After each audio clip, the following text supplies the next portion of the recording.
Oui, en revenant sur le combat spirituel, je vais combiner deux questions qui vont à peu près dans le même sens. La première question, c'était de savoir, un enfant de Dieu doit-il obligatoirement, là on parle de la délivrance, doit-il obligatoirement passer par la prière d'un serviteur de Dieu pour obtenir une délivrance? Et la deuxième question qui va dans le même sens dit, bah, du coup, est-ce qu'un enfant de Dieu, enfin, je veux dire, est-ce qu'une personne peut s'auto-délivrer? Non, personne ne peut s'auto-délivrer. Ça.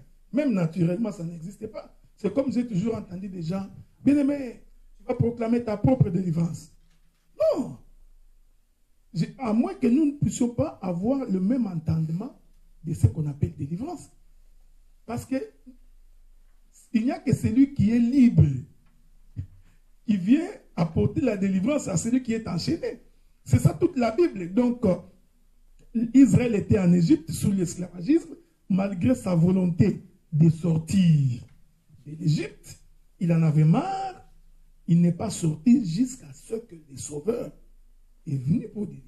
Donc, nous disons quand quelqu'un est possédé et que ça demande une délivrance, il faut, moi je n'aime pas dire l'homme de Dieu. Vous savez, aujourd'hui, on va se le dire, hein, nous nous comportons comme du temps de Moïse. Vous savez, du temps de Moïse, le peuple allait toujours vers les sacrificateurs. Il a mal à la tête, sacrificateur. Et sacrificateur. Il pense qu'il n'y a que les sacrificateurs qui peuvent tout donner. C'est au temps de la loi. Mais au temps de la grâce, même un simple frère peut avoir les dons des miracles. Il peut avoir les dons de guérison. C'est une pratique que j'ai dit, c'est un ticket de Moïse que nous avons fait traverser dans la grâce. Donc, il n'y a que les prédicateurs qui prient pour les malades. Non. Donc, pourtant, dans l'église, nous avons des frères et des sœurs qui ont les dons de guérison. Donc, je peux, en train de prêcher, quand bien même que je crois que tout ministre peut prier pour un malade et le malade peut être guéri. Parce que ça vient avec les ministères. Mais il y a ce qu'on appelle aussi les dons de la foi. Nous avons tous la foi, mais Paul parle de certains qui ont les dons. Donc, la foi comme un don. C'est-à-dire qu'il lui peut déplacer des choses que vous pouvez être étonné. Alors, dans ces circonstances-là, donc, je peux recommander pour que tu es malade, va voir tel frère ou telle soeur peut prier pour toi. Mais celui qui est possédé, qui a besoin d'une délivrance, ne peut pas s'auto-délivrer. Il faut qu'il y ait quelqu'un qui prie pour qu'il soit délivré. Toute la Bible est ainsi faite. Tu ne peux pas empêcher cela. Mais il y a ce que nous appelons, et je n'appelle pas moi la délivrance en tant que possession, mais les cris de guerre. Hein? Et ces cris de guerre-là peuvent se comprendre dans le cadre de l'oppression. Tu es entouré par tes ennemis. Ce n'est pas que tu es possédé. Ce n'est pas que tu es lié, mais tes ennemis t'entourent et tu veux t'en sortir. Tu peux pousser ce qu'on appelle dans la Bible les cris de guerre, et nous appelons généralement ici le parole de déclaration. La nuance est très grande. Donc je déclare par le nom de Jésus que l'ennemi ne peut pas me résister. Et tu t'en sors d'une situation. Ce qui est différent de quand l'esprit habite en toi. Là, il faut que quelqu'un d'autre vienne t'aider pour la délivrance. Tu ne peux pas t'auto-délivrer. Donc voilà, je crois que cette question-là aussi crée un peu... Bon, il y a certaines personnes qui ne comprennent pas un peu dans les commentaires. La sœur Esther Abigail qui dit: nous devons aussi comprendre l'entendement de l'autodélivrance, docteur. Si je suis en colère, je vais appeler un pasteur pour chasser cet esprit qui m'anime. Non, ça, c'est pas une possession. Yeah. Tu vois, c'est ça la différence. Être en colère ne veut pas dire que tu es possédé par l'esprit de colère. La différence, c'est pourquoi j'ai parlé de être entouré et être possédé. Je vais prendre un exemple. Quelqu'un peut être possédé par un esprit de colère. Et pour que vous sachiez qu'il est possédé par un esprit de colère, vous allez voir que ça se répète. Lui, il se fâche même pour un fou. Même quand tu ne l'as pas salué, il se fâche. Il en fait un problème. Quand ça se répète, ça se répète, ça se répète, vous vous posez la question, mais pourquoi cette soeur est tout le temps en colère même pour rien? Il y a même les psychologues vont dire qu'il est... comment on dit ça? Hein, Michel? Comment on dit? Celui qui a double face là. Bipolaire. Les psychologues disent que non, c'est un type bipolaire. Donc, il a deux personnalités. C'est une possession, hein? Il y a une personnalité qui apparaît, l'autre réapparaît. On a un appel. Il faut venir ici. Donc, ce que la sœur Esther dit n'a rien à voir avec la possession. Donc, et puis si tu es en colère, tu n'as pas besoin de prier. Calme-toi. Calme-toi, tu vas te calmer et ça va. Mais si ta possession est répétitive, en forme de colère, et là, ça va véritablement énerver. À ce moment-là, ça va demander quand c'est répétitif, qu'on prie pour toi parce que c'est une possession. Mais tout homme peut entrer en colère, ça peut y arriver, il se fâche, mais le Saint-Esprit pourra le lui rappeler immédiatement après pour qu'il puisse se ressaisir et continuer sa marche. Je crois que de ce côté-là, il n'y a pas de problème par rapport à la question de la sœur Esther. Donc, bon, il y a encore d'autres questions ici.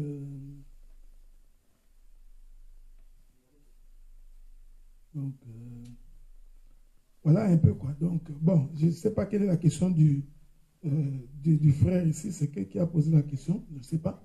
Donc, que la sœur peut prier pour un malade, j'ai dit oui.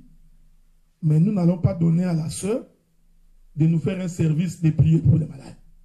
C'est-à-dire que nous sommes dans un culte comme ça. Même si tu as un don, on te fait passer, tu commences à mettre les gens les mains, tu nous fais un service. Non, non, ça c'est anti-doctrine. Si nous savons que tu as un don, que tu peux prier pour les malades, nous pouvons recommander quelqu'un. Vous allez dans un bureau, dans une permanence, vous entrez, il prie pour toi, vous sortez, vous venez vous asseoir. Le service dans un rassemblement, je crois que cette chose-là, nous ne pouvons pas les laisser faire parce que c'est contraire à la doctrine. Donc, c'est pourquoi les jours où, je crois que c'est le pasteur Robert qui en parlera, lorsque nous ferons les prédications sur les dons spirituels et l'exercice des dons, nous allons en parler. Tu as un don de prophétie, comment l'exercer? Quand une sœur a un don de prophétie, comment l'exercer dans une assemblée? Ce sont des choses que beaucoup de gens ignorent. Donc ça, on pouvait en parler. Donc, tu as les dons de guérison. Comment l'exercer dans une assemblée par rapport à l'analogie de la foi, pour ne pas énerver les apôtres et les prophètes.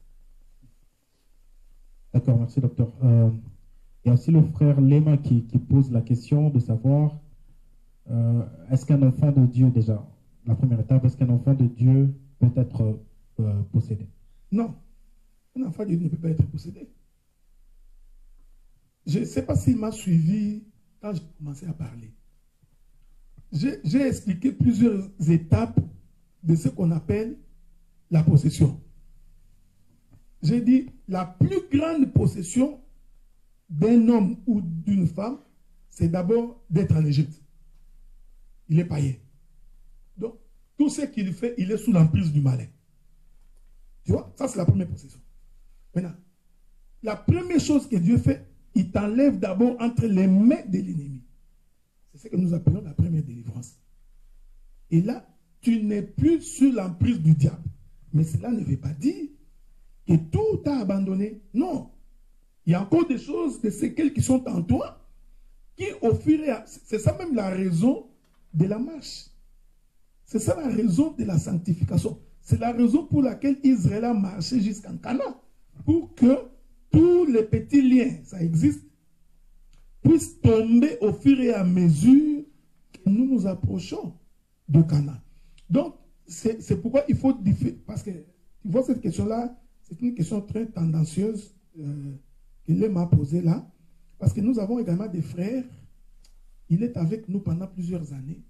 Mais des choses qu'il fait, tu te poses la question, mais ces frères ici, est-ce que vraiment il s'est converti? Mais dans sa bouche, il continue à te dire, un enfant de Dieu n'est pas possédé. Mais les choses qu'il fait prouvent qu'il est possédé. Il est possédé. Donc, c'est pourquoi je dis qu'il faut faire cette différence-là. Le fait que tu aies quitté l'Égypte ne veut pas dire automatiquement que tu es devenu clean. Donc, il y a encore des choses qui sont en toi. Au fur et à mesure, par la prédication, certaines choses peuvent tomber.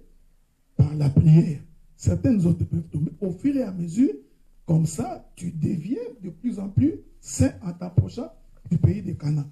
Mais, du genre de possession, de l'emprise du malin sur ta vie qui te contrôle encore. Non, non, quand tu es enfant de Dieu, le diable n'a plus le contrôle sur toi, mais il peut encore faire sur toi quelques oppressions et quelques... Voilà, c'est un peu ça. D'accord. Là, je vois qu'il y a une nouvelle tendance dans les commentaires sur la question de l'exercice des dons. Alors, il y en a de ceux qui se posent la question de savoir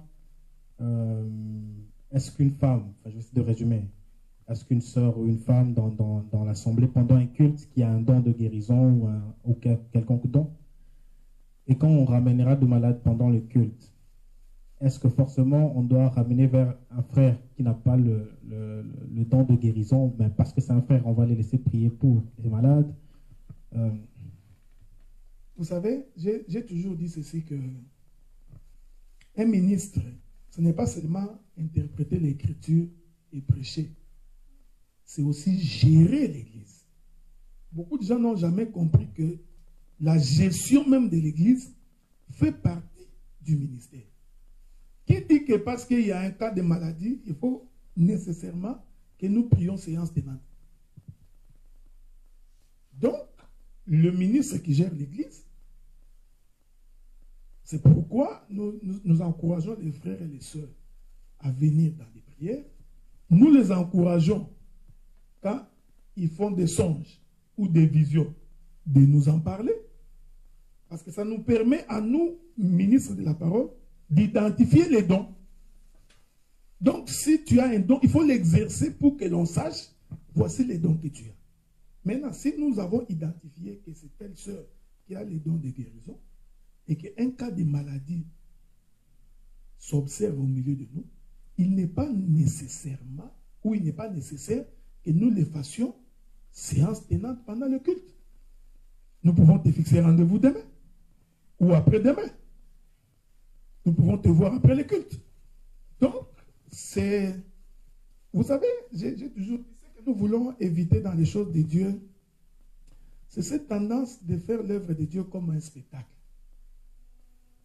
Parce que si vraiment nous faisons pour Dieu, on devrait éviter cette tendance du spectacle pour que les gens voient. C'est pourquoi tu verras quelqu'un, même quand il n'a pas les dons, il prie pour les gens. Il va commencer à te pousser sur le... Même si tu n'as pas envie de tomber, il continue à te pousser parce qu'il est à la recherche du sensationnel.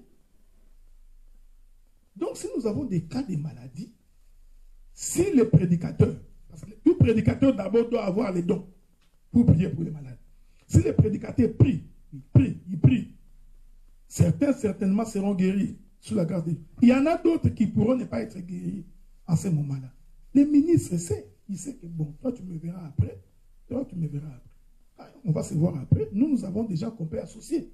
Nous avons dit quand nous avons la prière, on va associer. Bon, je vais donner un exemple. Il y a quelqu'un qui il est allé au village, il a volé la poule d'autrui. Il vole la poule d'autrui, le propriétaire de la poule fait ses incantations et cet homme-là ne pouvait plus dormir.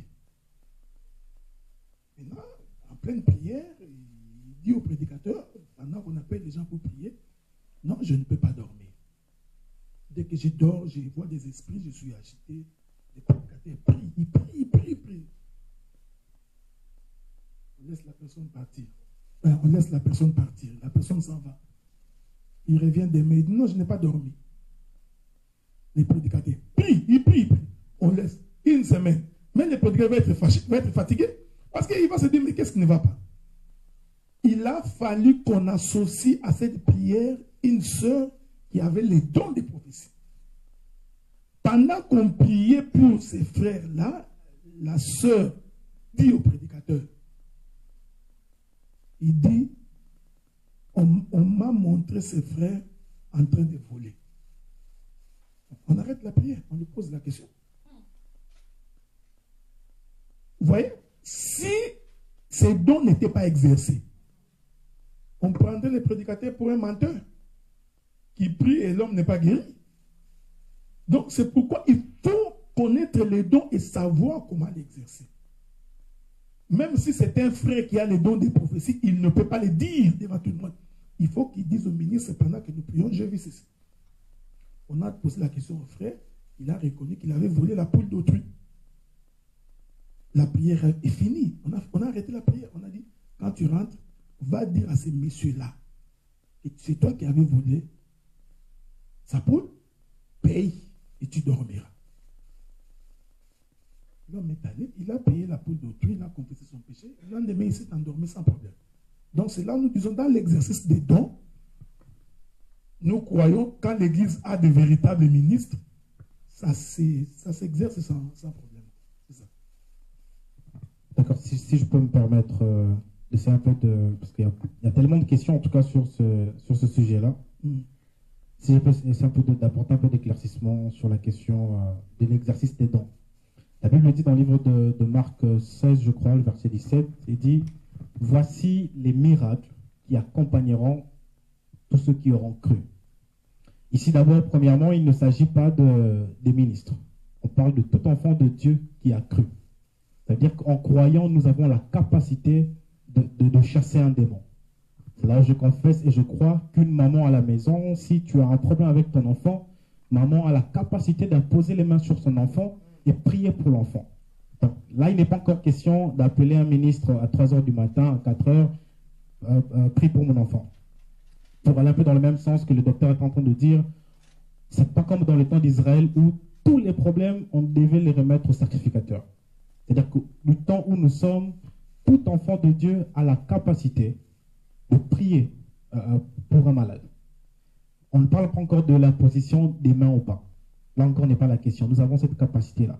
Mais je vais un peu aller plus loin. Tout enfant de Dieu qui a le Saint-Esprit en lui a le discernement. Ça veut dire que l'esprit prophétique est déjà sur tous, avant de parler des dons en particulier. Ça veut dire que Dieu parle directement à chacun de nous, sans intermédiaire. C'est vrai que maintenant, il y en a de ceux qui auront des dons en particulier, qui vont peut-être l'exercer de façon un peu plus pointue que les autres. Mais tout enfant de Dieu a toutes les capacités ou est prédisposé à manifester toutes les capacités, je dirais, entre guillemets, de Dieu. Ça, c'est la première des choses. La deuxième des choses, et même ça, c'est la Bible le dit dans le livre de 1 Corinthiens, je crois, 12, où l'apôtre Paul est en train de parler de 1 Corinthiens 14, je crois. Il parle du don de parler en langue. Mais quand vous lisez tout le chapitre, il parle du don de prophétie et comment l'exercer. Et dans le même chapitre, il est en train de parler de quand on exerce, quand une femme veut prophétiser. Là, il parle de foulard.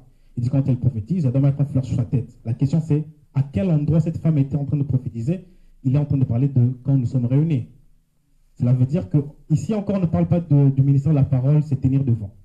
Et c'est là que je rejoins le docteur quand il dit, parfois on veut tout faire en spectacle. Prier pour des malades ne veut pas forcément dire rassembler les foules, mettre des caméras, prier. Celui qui est en train de conduire le culte ou le prédicateur a non seulement les dons du Saint-Esprit, mais a le fruit du Saint-Esprit. Le fruit nous permet de gérer les dons. C'est-à-dire, j'ai un don de parler en langue, mais le fruit de l'esprit me permet de savoir est-ce que je peux parler en langue ici en fonction de mon public ou pas. Là, c'est une question de fruit. Donc, le fruit de l'esprit me permet de me dire est-ce que c'est en ce moment précis que je dois appeler telle sorte qui a tel don afin qu'il exerce? Oui ou non. Tout dépend de comment le Saint-Esprit est en train de nous diriger en cet instant-là. Quelqu'un a posé la question est-ce que dans nos assemblées, on parle bien des assemblées de communauté des saints? Là, j'ai grandi dans la communauté d'Assemblée des Saints. Je peux dire que dans les équipes de délivrance, par exemple, il y a des mamans avec qui nous servons qui ont des dons de prophétie. Le pasteur sait que la maman ici voit clairement pourquoi on va se priver d'un tel don. Donc, lors de la délivrance, nous associons des gens comme ça. Avant même que je ne puisse être appelé moi-même au ministère, j'ai accompagné des pasteurs qui reconnaissaient au moins certaines grâces. sans être ministre, donc je suis un frère simple, mais lors des délivrances, j'accompagne le pasteur et pour des cas parfois assez pointus, le pasteur te dit, bon, mais tu opères sous le contrôle de l'autorité qui est à cet endroit-là. Et Paul est en train de dire, il dit, on parle même de don de prophétie, il dit, les esprits de prophètes sont soumis aux prophètes. Ça veut dire qu'à un endroit où il y a une autorité, on suppose que le ministre, tous les dons peuvent s'exercer, mais Paul dit sous l'analogie de la foi, c'est-à-dire que tout se fait dans l'ordre, en fonction du Saint-Esprit tel qu'il nous conduit. Il y a quelqu'un qui posait la question dans les commentaires en disant que, mais alors si le serviteur n'arrive pas à guérir la personne, est-ce qu'on va laisser cette personne mourir ou la personne va mourir demain? Si Dieu a prévu que cette personne ne meure pas et qu'il la conduit là, certainement il fera de telle en sorte que nous trouvions un moyen de prier pour la personne. Donc, il y a tellement de questions, mais je voulais vraiment essayer d'apporter un peu plus d'éclaircissement sur ça. Donc, je crois que c'est un bon thème qui nécessite vraiment une autre émission à part entière où on ne va que parler de ça. Non, parce que je voulais, attends ma soeur, on va te donner la parole.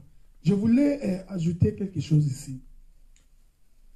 Il faudrait que les frères et les sœurs arrêtent de faire une fixation sur les assemblées des saints.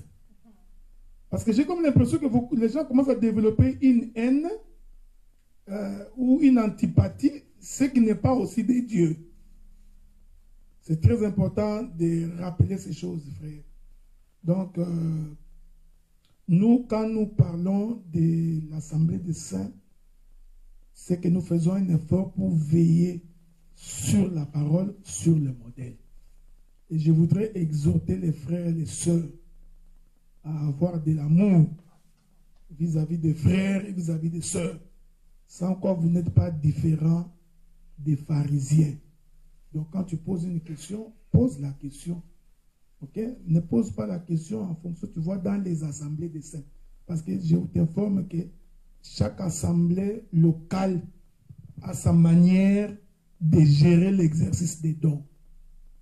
C'est-à-dire que nous avons lancé, le pasteur Obed vient de vous le dire, c'est-à-dire quand nous nous retrouvons dans des prières de délivrance des cas, il y a des sœurs qui exercent leur don de prophétie. Il y a des sœurs qui prient pour les malades. Sauf que, comme vous avez l'habitude de nous voir dans nos cultes solennels, et que vous ne voyez pas les femmes, vous pensez qu'elles ne font rien. Non. Donc, sauf que nous disons, si pour vous, les femmes, les ministres, servir veut dire prêcher, eh bien, vous êtes à la mauvaise adresse avec nous. Ça, il faut qu'on vous le dise clairement.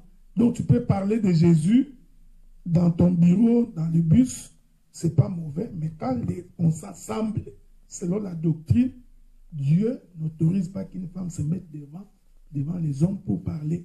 Paul d'ailleurs dit que c'est malséant. Donc ce n'est même pas propre. Mais ne vous en faites pas. Les sœurs, elles prient pour les malades, des visions, les dons de guérison. Tu voulais dire quoi? Parce qu'il y a un débat, parce que vous avez dit tantôt que la sœur qui a le don de guérison ne peut pas prier pour une personne dans l'assemblée. Mais c'est ce que le docteur avait dit. Okay. Il dit dans l'assemblée, s'il y a un cas de malade, on peut l'amener comme en coulisses, la sœur va prier pour lui. C'est ce qui fait, je sais pas. Mais regardons, je voudrais. Non, on ne peut pas faire du sentimentalisme. C'est très important. La question, c'est que quand vous exercez les ministères, Paul dit, faites-les par rapport à l'analogie de la foi. Lorsque nous nous retrouvons dans un culte solennel de l'Éternel, le culte solennel de l'Éternel ne reprend que deux éléments. Nous avons l'élément des louanges et d'adoration et nous avons le moment de l'enseignement et de la prédication. Tous les autres services de prière ne font pas partie du culte solennel. Voilà pourquoi, généralement, quand nous sommes dans un culte solennel, c'est le ministre qui prend la direction de prier pour le peuple. Parce que la Bible dit, c'est au ministre de bénir le peuple. Maintenant, si nous avons des cas de maladie, des cas de problèmes, il faudrait que les sœurs et les frères qui ont des dons, pas seulement les sœurs, même les frères qui ont des dons, il faut qu'ils suivent la direction du ministre. C'est ce que nous disons. C'est-à-dire, nous ne pouvons pas arrêter un culte parce qu'il serait en train d'imposer les mains aux gens dans les cultes. Non. C'est-à-dire que le ministre va identifier le problème, le besoin. Maintenant, il va les orienter en fonction des dons. En fonction, telle sœur a un don, tel frère a un don. Nous allons t'orienter là-bas pour qu'on prie pour toi. Je crois qu'il en a donné un exemple. C'est que nous voulons respecter les modèles. C'est que nous ne pouvons pas, dans une convocation solennelle, que la sœur se mette debout, commencer à... De la même manière qu'elle ne peut pas aussi se mettre debout et commencer à prophétiser. Que nous nous taisons tous, l'Éternel Dieu a dit. Dieu a dit, non, non. S'il a la prophétie, l'esprit des prophètes étant soumis aux prophètes, si la prophétie est individuelle, il va aller voir la personne, on va lui dire, quelle est ta prophétie? On va voir la personne, parle de la prophétie. Si la prophétie concerne l'Église, tu transmets au ministre, les ministres diront, qu'est-ce que l'Éternel t'a dit? Ça, c'est le modèle de l'Évangile. Alors, si la sœur veut qu'on lui donne le micro pour qu'il prophétise, eh bien, dans ces cas-là, il faut qu'il aille dans une église où qui ne respecte pas les apôtres. D'abord, il faut se poser la question. Ce que nous disons ici, frère, c'est aussi pareil même pour un frère. Même un simple frère ne peut pas prendre le micro, nous commencer à nous dire, Dieu m'a dit. Dieu m'a... Non, il ne peut pas. Donc, si Dieu lui a dit et que la prophétie, c'est ce qu'on appelle l'analogie de la foi, si la prophétie concerne l'Église, je vais te donner un exemple. C'est nous qui dirigeons l'Église. Et que nous avons une prophétie qui concerne l'Église. Tu l'as reçue. Quand tu communiques aux serviteurs, les serviteurs doivent être inspirés sur la manière d'annoncer cette prophétie. Et quelle est l'orientation d'amener l'Église en prière.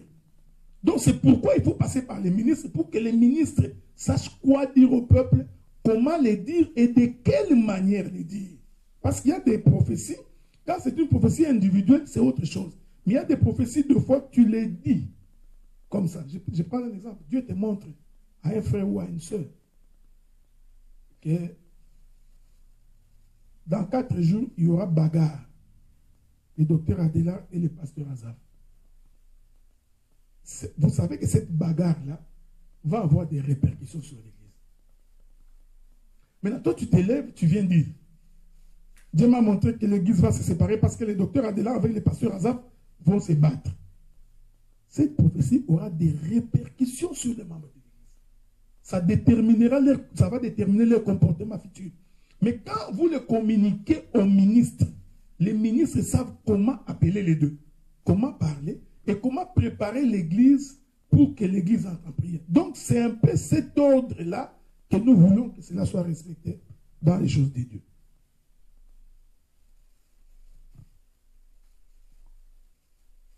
En tout cas, dans les commentaires, c'est parti dans tous les sens.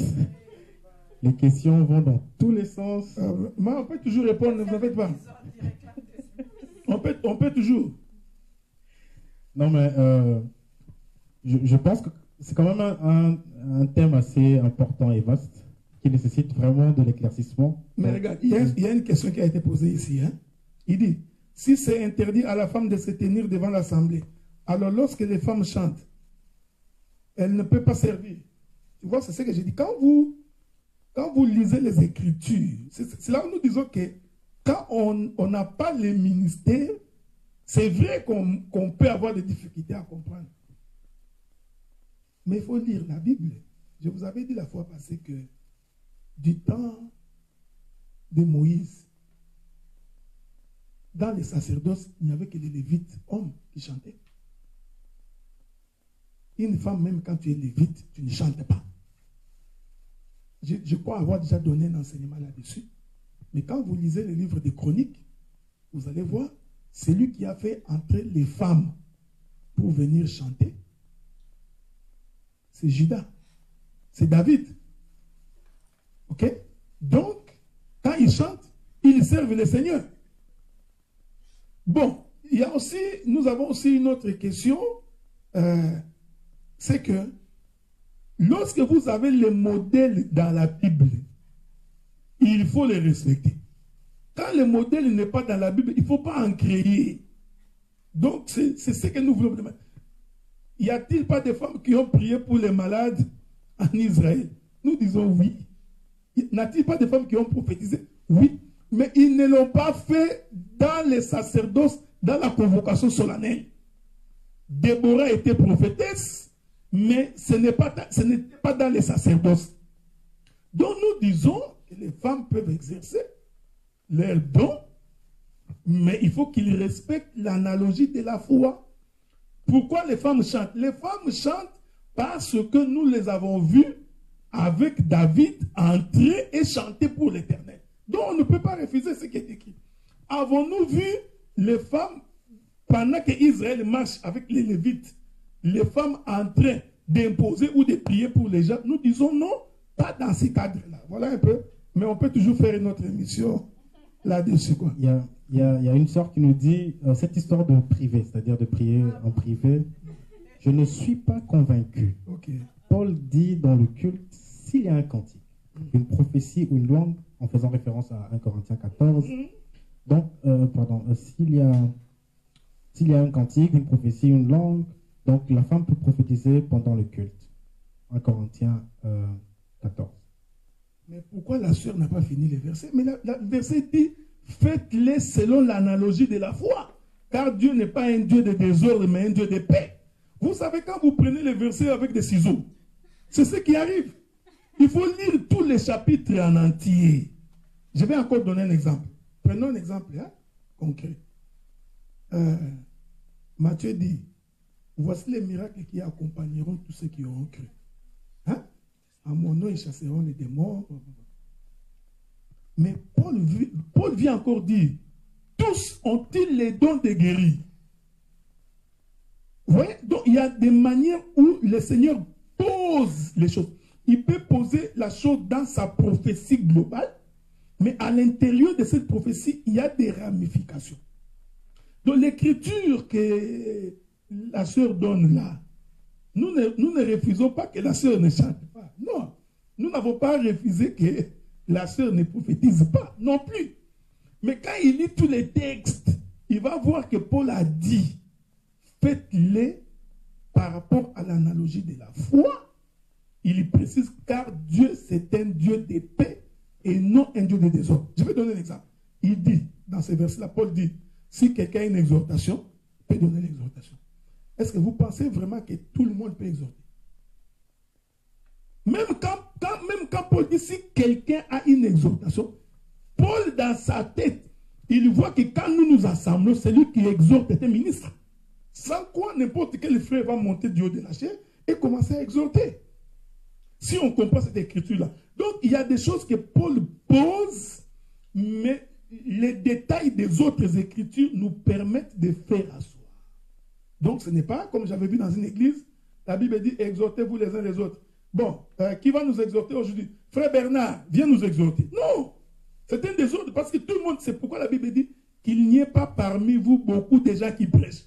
Alors, si tout le monde doit exhorter tout le monde est prédicateur. Mais encore l'écriture qui dit, il ne faut pas qu'il y ait parmi vous beaucoup de gens qui prêchent, vient contredire ce que Paul a dit. C'est là où nous disons, la femme peut prophétiser, elle peut chanter, elle peut parler de Jésus, mais que tout se fasse selon l'analogie de la foi. C'est ce que Paul dit. Car notre Dieu est un Dieu d'ordre et non de désordre. Donc, j'aime bien la sœur là qui a posé la question. Je la recommande entre les mains du Seigneur. Mais c'est ça, ce n'est pas bien comprendre l'écriture. Voilà. C'est quelle sœur qui a posé la question? Alice. Je savais que c'était Alice. Alice, viens, je t'attends que tu viennes nous prêcher ici. Donc voilà un peu. Donc, si nous comprenons bien, il faut savoir que sur l'exercice des dons, ce n'est pas de l'A plus B, parce que c'est comme ça égal à cela. Donc, il faut vraiment déjà que à l'instant T où le don s'exerce, qu'il y ait par rapport à celui qui est en train de conduire, qu'il y ait surtout le don de discernement. déjà afin de savoir qu'est-ce qui se passe réellement. Et là, quand on parle de ça, on ne parle pas que des femmes, on parle de tout le monde. Oui, des frères.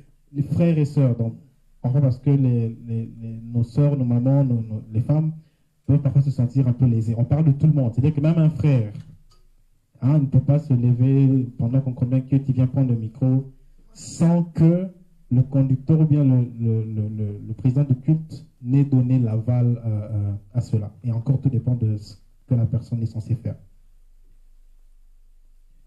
Donc, je pense qu'il y a tellement... On peut rester ici jusqu'à demain. Et voilà. On va prendre les deux dernières questions et puis nous allons clôturer notre émission.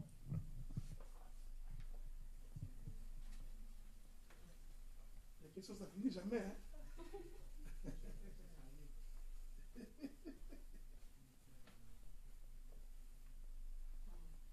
Ok, il y a une question ici. Dit, est-ce qu'une sœur à la maison peut conduire la prière devant les hommes? À la maison, pas dans l'assemblée, à la maison. Dans sa maison, si son mari est là et que son mari est chrétien, que son mari conduise le culte. Si son mari est là, bon, si le mari peut déléguer... Mais, vous savez faire... Mais en tout cas, un frère dans la maison qui laisse sa femme conduire le culte alors que lui, il est là, il nous pose un sérieux problème doctrinal. Mais si... Vous savez, frère, vous savez, il y a un esprit que j'ai toujours... Vous savez, quand il est à la maison, il peut conduire. Ne sais pas scandaliser. Quand la femme est à la maison, elle peut conduire... Je ne sais même pas qu'est-ce qu'elle appelle conduire un culte, mais je pense même pas que ce n'est pas un culte prière. Ouais. Ça, ce n'est pas un culte. Elle peut... Nous bénissons le Seigneur parce qu'il nous a gardés toute la journée. Mais si la femme, pendant la prière de la maison, il commence à faire entrer des prophéties et il commence à donner beaucoup de directions, il faut faire attention avec une telle femme. Parce que ses intentions déjà ne sont pas très bonnes. Donc, la femme peut... nous prions pour la maison, que Dieu nous garde, qu'il nous protège, nos enfants. Dans ce cadre familial-là, il n'y a pas un problème. Mais j'ai suggéré, si le frère est chrétien et qu'il prie ensemble, que le frère conduise ce culte-là. Si le mari est un païen, bien que la sœur peut conduire. Vous voyez, si le problème n'est pas de l'homme ou de la femme. Donc, comme c'est un païen, bon, même s'il a des enfants garçons, la maman peut conduire cette prière-là, il n'y a pas un problème. Le problème que nous avons ici, c'est lorsque nous venons dans une convocation solennelle pour rendre culte à l'Éternel, c'est là que ça pose un petit problème doctrinal. C'est ça, quoi. Mais tu vois, les femmes, parce que dès que tu ouvres une petite brèche, c'est fini. Donc, il est devenu archbishop demain. Donc, voilà, je pense que la plupart des questions, on a répondu à cela. Hein. Enfin, la plupart des questions, en tout cas, sont déjà des questions qui sont déjà balayées. Peut-être une question peut-être aussi différente. On dit, alors, est-ce qu'on peut témoigner d'être guéri via la sœur? Oui. Ah ouais, non. S'il s'agit de témoigner de ce que Dieu a fait dans sa vie, la sœur peut parler. Elle prend son micro, elle témoigne de ce que Dieu a fait dans sa vie. Et il n'y a pas de problème. Donc, je crois que de ce côté-là, je sais que la sœur a des missiles. Bon, nous aurons ces missiles prochainement, c'est ce qu'elle a dit. Oui, frère Jéré. Docteur, je voudrais demander si, par exemple, une sœur qui conduit vraiment un culte, donc une prophétesse, quoi. Elle conduit un culte et que ça arrive, par exemple, elle a le don de quoi? De prophétiser. Elle prophétise pour quelqu'un et ça se concrétise, quoi. Quel impact cette prophétie a dans la vie d'une personne? Est-ce une prophétie mauvaise ou une prophétie qui va à l'encontre de la doctrine ou comment? Non, le problème c'est que, vous savez, hein, il faut dire une chose ici en passant. D'abord, nous disons qu'une prophétesse ne peut pas conduire un culte. Okay? Donc, commençons d'abord par là. Donc, une convocation solennelle réunie. Donc, même si elle est prophétesse, elle ne peut pas. Ça n'a jamais existé en Israël. Ça n'existera jamais chez les apôtres. Même aujourd'hui, ça n'existe pas. c'est là où nous croyons qu'il faut l'enseignement sur l'exercice des dons. C'est très important. La sœur peut bien avoir les dons. Il se peut aussi que ce qu'il a vu est vrai. Vous comprenez ce que nous disons? Sauf que la manière dont il est présenté peut être mauvaise.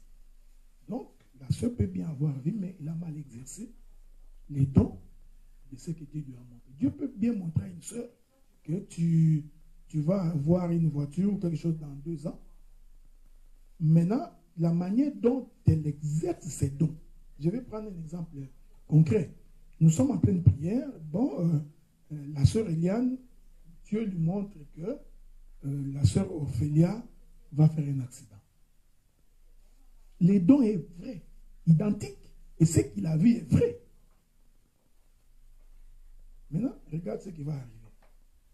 Si elle s'élève, ça je prends un exemple d'exercice, hein? S'élève, il appelle la sœur Ophélia, il dit, Dieu m'a montré que tu vas faire un accident. Vous pensez qu'est-ce qui va arriver? Celle-ci ne prendra plus de voiture. Tu vois, ce qu'il a vu est vrai. Mais au lieu de réconforter la sœur, la prophétie a créé la peur chez la sœur. C'est là où nous parlons de l'exercice des dons. Maintenant, la bonne manière de faire comprendre à la sœur, c'est que quand tu as une prophétie d'un danger qui peut atteindre quelqu'un, il faut trouver de quelle manière le présenter, de quelle manière le dire et comment préparer la personne à affronter cette prophétie. Donc, ce sont ces éléments-là que beaucoup déjà ignorent. Dieu peut te montrer un dégât qui peut arriver dans une famille. La manière dont tu peux présenter. Je voudrais finir, mon bien pasteur, par un exemple. Nous étions dans l'église, le frère venait de sortir d'un hôtel avec une femme. Sa femme était déjà venue à l'église. Le frère aussi arrive à l'église. Pendant que nous prions, la sœur, dans sa prière, reçoit sa prophétie. Maintenant, elle élève sa voix. Dieu me montre. Vous savez, à l'époque, là, c'était quand la prophétie arrive, tout le monde s'était. Parce qu'on va écouter, Dieu va parler. Oui, Dieu va parler. Ce qu'il avait vu était vrai. Dieu m'a montré, tout le monde s'était. Oh, Dieu a montré. Je donne les noms parce que je ne voudrais pas citer son nom. Le frère Jacques, Dieu m'a montré. Tu viens de sortir de l'hôtel. Pendant que la prophétie, la femme du frère était assise ici devant. Mais elle n'a plus prié. Donc la jalousie est montée. Et le frère, avant que la prophétie finisse, il a déjà pris la porte pour sortir. Parce qu'il savait que dès que ça finit, la femme va bondir sur lui. Mais pourtant, les frères venaient d'un hôtel. La chose est vraie. Maintenant, la question est que, est-ce qu'il fallait nécessairement que la femme du frère soit au courant de ce que le frère a fait? Non. S'il était passé par les ministres, nous, on lui aurait dit, ok, on va juste appeler les frères, lui dire, l'exhorter, lui faire comprendre que cette vie qu'il mène va un jour l'amener au divorce. Tu vois, c'est un peu ce genre de choses que je voulais ajouter par rapport à ces questions. Je sais que ça ne finira jamais. En tout cas, merci docteur. Je crois que là, on a vraiment compris qu'il nous faut une autre émission pour répondre